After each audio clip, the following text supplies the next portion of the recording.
Well, good morning and welcome to Ask Mason. That's my show where every other week I try to answer all the questions that you might have about what's going on in our community, whether that's just in the community or in our city government. I want to remind you that you can always contact me at askmason@enid.org.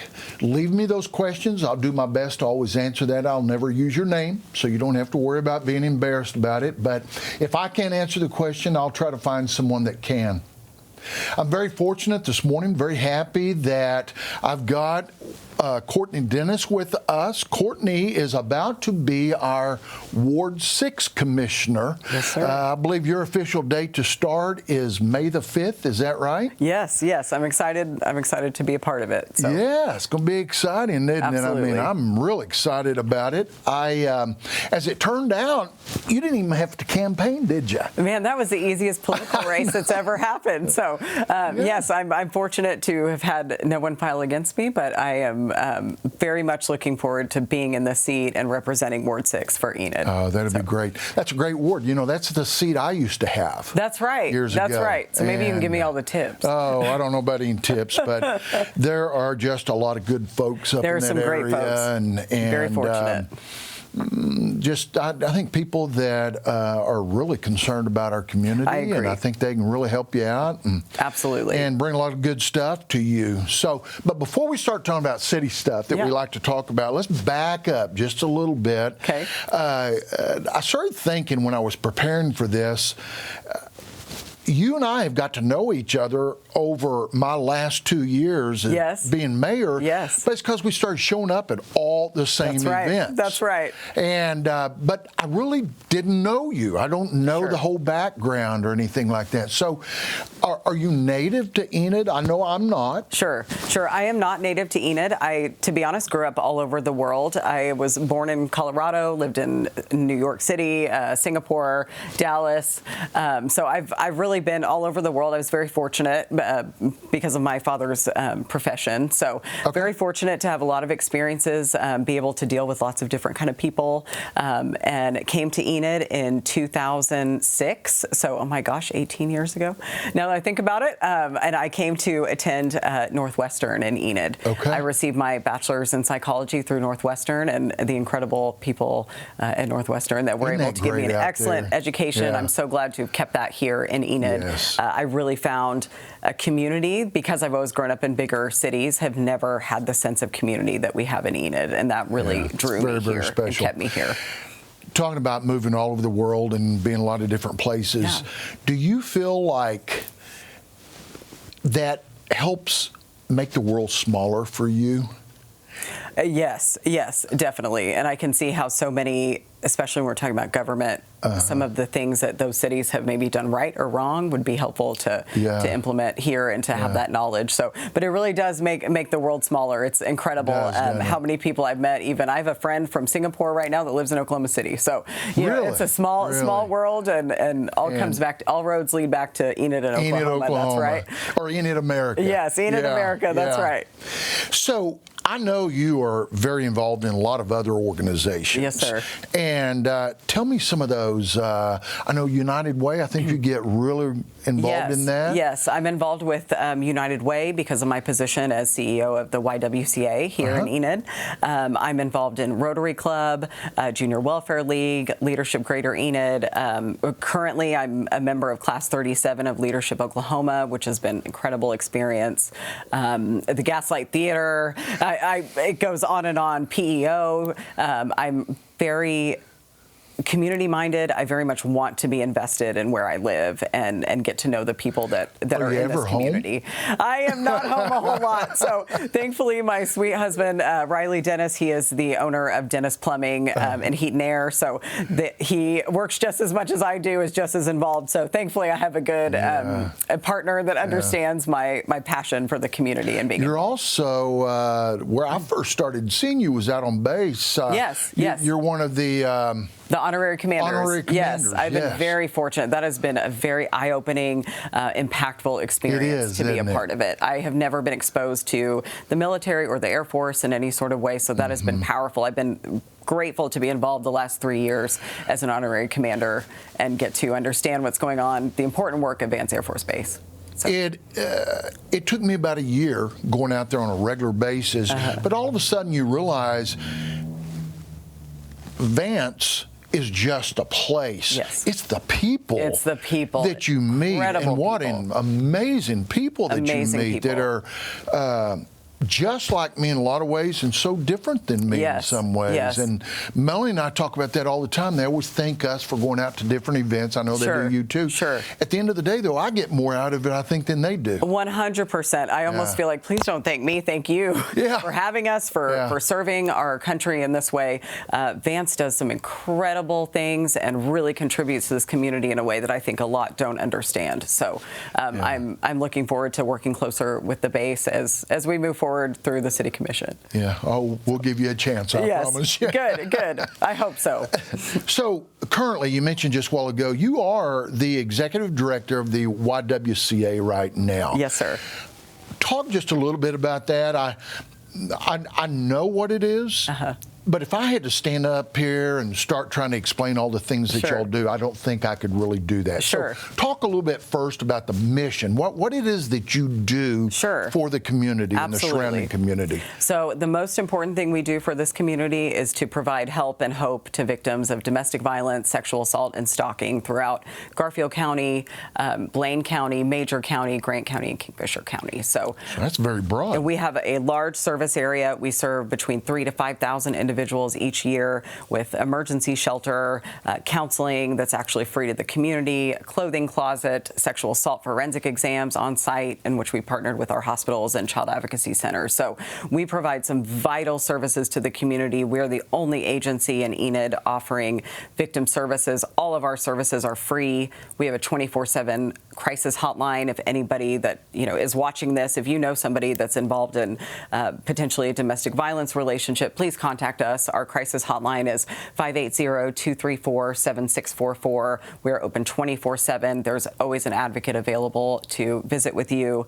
And so I think that message is really important. And, I know this is not about the YWCA, but there is always, that is important to the community for people to know that we are there. If you see violence or abuse in a relationship of your own, of a family or friends, please reach out because we are vital to this community. So when that happens, you're able to help out the children also that come with So the we mom? serve women, children, and men. A lot of people don't know that we serve men. Really? See, I didn't know that. Truly, anybody that's in danger that has, needs our services, we are happy to help you regardless of gender, age, etc. We just want to be of assistance. So, and all of that's free through, you mentioned United Way. United Way is our biggest partner to help us fund some of those services. So it's all free to the community as well as some federal grants. So.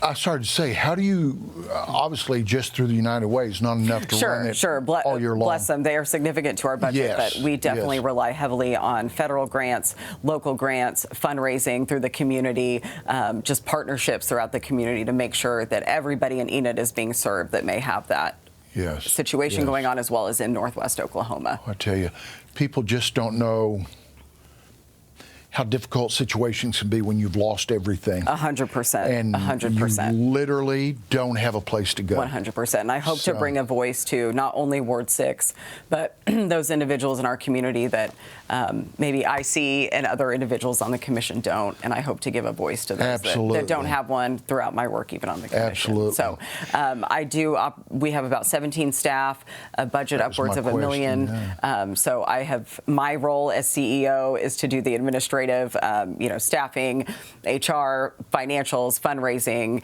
all of the things that make it work so that we can provide those services. So I feel like that is a valuable experience to bring to the commission as well. Oh, I agree. And I'm so happy to hear that. It's important. We deal with a lot of money at the city level. Yes. Almost $200 million. Absolutely. And it's important that whenever we look down, and you're about to find out, because right when you come on, we'll start the budget hearings and all those meetings that we have leading up to that. And that's important to be able to understand those concepts. Very much. you're kind of like we are. You can't overspend. Correct. Right? I mean, yes, you need to be very diligent about those dollars. Yes. And, there's always somebody that we need to report back to and have a responsibility to those individuals, just like our taxpayers as we work with. You have a board, don't you, that you have to do. answer to? I do. I have a board of directors, wonderful, amazing group of women, 17, actually, we have an ex officio. So I work with a lot of people, a lot of varied experiences, but that board is vital to continue that our work at the YWCA continues to happen in a fiscal responsible way. And so I think that'll be valuable as I kind of look at this commission structure. I think it will too. And I've thought about that a lot because until you've worked for a board, that could be challenging. Yes. I mean, it's been wonderful also. 100%. But there are also 16, 17 different personalities on there. It's not just having one boss, right? So I think I am very used to multiple levels and multiple people providing feedback and being able to kind of navigate what's important and priority in those feedbacks. So moving into a little bit more about some of the things that you're going to be doing with the city, being a commissioner. What I learned very early, especially whenever I was appointed and started as Ward 6 commissioner, was just how much stuff is going on all the time. So much. And I would watch or I'd go to the city commission meetings, and it wasn't even like they debate topics too much. What I didn't fully understand was how much study there was behind the scenes that had already gone on. And I've already told you before, but the city provides you with a lot of background information. I mean, every week you'll get 200 pages of information about all those different topics. And how is that? I mean, what are you doing right now to start getting up to speed? Because most people, they don't know what all's going down on down the city. It's usually the one or two things they're interested in. Sure. So honestly, David, I want to do a great job at this. I really want to represent my ward. I want to help Enid move forward, continue to thrive, grow, be that hub of Northwest Oklahoma that we all really want it to be. So I have decided to just dive in. I've started attending the commission meetings. I need to learn what's going on and how I can be of assistance and really just get my head wrapped around everything, because truly the thing that sticks out, what was it, 119 projects the engineering department did last year? That was huge. I as just a citizen don't know that unless you go. So the amount of moving parts in the city are exponential. The amount of work being done, the great people in the city office. I think the city staff need to be absolutely celebrated and commended, because what they are doing and undertaking with our supervision is incredible. So that it's really helped me to understand the broad depth of what we'll be working with, and I work with humans and helping humans a lot, as well as managing staff and finances. So it's been good to just understand the infrastructure and some of those priorities from the city level. I would encourage you as you move along, and I know you will. You're very outgoing, but make friends on that commission. Amen. I got to know Rob Stallings when I was Ward 6. He was Ward 5 commissioner, still is, but I wouldn't know what they were talking about sometimes. And I would lean over. I think if you go back and look at a lot of that footage from years ago, you'd see me leaning over talking to him. That was me going, what are they talking about right here? And but Rob's always helped me a lot. Commissioner Norwood was on the commission when I was on the first time. So you form those great relationships with other commissioners that can help fill you in. And that's valuable. I'd be more than happy to. And then the other piece, don't ever forget about, we have great staff. Great staff. That you can just pick up the phone at any time, call the city manager. Hey, explain this topic to me. What happened here? Why didn't we do this, or why did we do that? And it sure helps. It helps. And you will think at the start, I'm asking too many questions, but you're not. You're not. Okay, good. Well, that makes me feel better. And I am not shy to pick up the phone and ask questions and figure out what I need to know to make sure we're making the right decisions. Oh, you're going to do great. So kind of my last question that I can think of is, have you been given any thought to what your focus wants to be? I know I'll assign you to a couple different boards, but do you have some focus that you see room for growth in for our community? Sure. Honestly, I'm happy to serve on any committee. I have a love for public art and also just, the growth of our city. Honestly, that is why I wanted to run and be a part of it. I think we need people that can make great decisions, but sometimes hard decisions on bringing in new business, growing new opportunities, new construction, making sure that infrastructure is there for our community. So really, I'm concerned about those pieces of making sure that we continue to grow, we don't stagnate, and that we are, again, that hub of Northwest Oklahoma for entertainment, for healthcare, for business development, et cetera. I think we have so many assets in Enid, and we need to be loud and proud about those. Oh, that's an excellent answer. Very good. You will hear me say, to the point you'll probably go, just stop saying it, David, at some point. But I try to remind all of our commissioners, don't just think about today. Sure. Today's already here. You're trying to, in your position as commissioner or executive director, you've got to think out farther than that. Absolutely. Right? Absolutely. We've got to sustain. That's right. I tell every commissioner, you've got to think a year from now, 5 years from now, and 10 years from now, because the things you will be voting on are going to affect the kids and the grandkids later on that live right 100%. Here in Enid. So I think you're going to be a visionary. I am so happy you're coming on the board. I'm excited about that. And anybody can come up with identifying the problems. It's solutions that we're looking for. Sure. And it's very important to me to be a part of the solution and that we continue to move forward. So, well, thank you for being here. Much. I'm looking forward to you coming on in May. Yes, and, me too. It's going to be a good time. We're going to have a good commission. Absolutely. Absolutely. And please know, all of Ward 6, all of Enid, I'm always available for you to reach out and visit with me about any concerns you may have. I want to be a voice for all of us. So very good. Thank you. Very good. I think we're getting another good commissioner. So I will remind you one more time, don't ever hesitate to email me at askmason@enid.org. I'll try to always answer those questions. I want to remind you also, February the 7th at 11 o'clock at the Stride Center will be the State of the City address. And that's open to the public.